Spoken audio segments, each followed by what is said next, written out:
zadnje evolucijske, niso več niti tako zadnja, ne, zadnjih let evolucijska odkritja kažejo z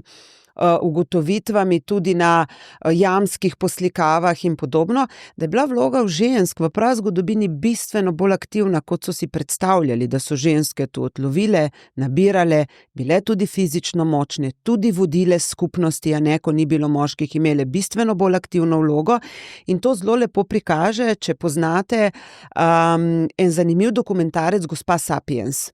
Tam pokažejo povsem drugačno vlogo ženske v prazgodovini, a ne, kot je bila znana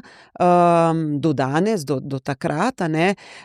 kar kaže na to, da prvič odkritja niso bila, torej nismo imeli vseh podatkov o tem, kakšne so bile vloge spolov, a ne.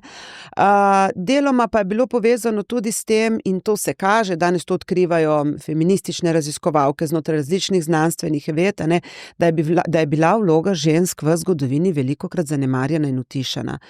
Mi smo imeli veliko žensk tudi že iz nedavne zgodovine, pisateljic, političark, aktivist, pravnic nenazadnje, pisateljic, znanstvenic, za katere še danes naši otroci ne vejo, da so obstajale.